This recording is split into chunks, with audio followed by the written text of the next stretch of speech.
कसक मोबाइल छिपा तो है और संदीप तिर्की सैदों की प्रस्तुति में दोस्तों फिर से गए मिथिलेश नायक का आवाज। डीजे कसक डाउनलोडिंग सेंटर चेक नाका छिपा दो है छिपा दो है छिपा दो है छिपा दो है छिपा दो है छिपा दो है।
डाउनलोडिंग सेंटर चेक नाका छिपा दो है छिपा दो है छिपा दो है छिपा दो है छिपा दो है।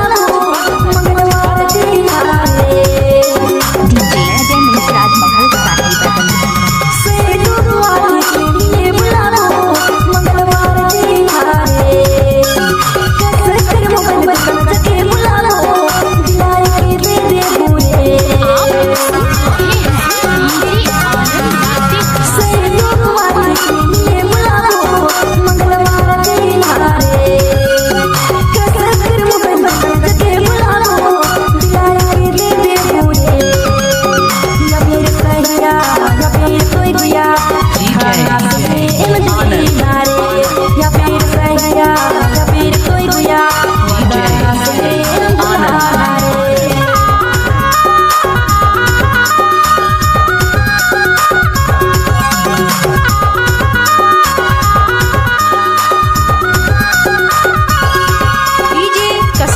डाउनलोडिंग सेंटर चेक नाका छिपा दो है छिपा दो है छिपा दो है छिपा दो है छिपा दो है छिपा दो है।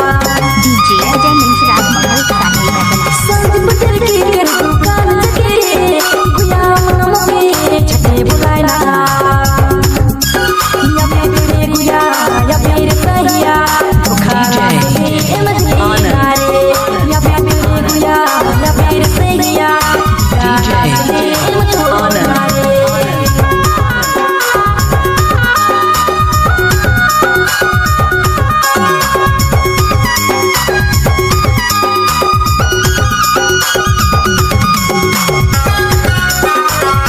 डीजे अजय मिश्राज महल साहिबगंज की प्रस्तुति।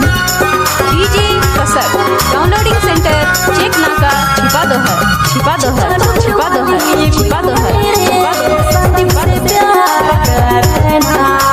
डीजे अजय मिश्राज महल साहिबगंज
हाजीपुर कैप्टोला।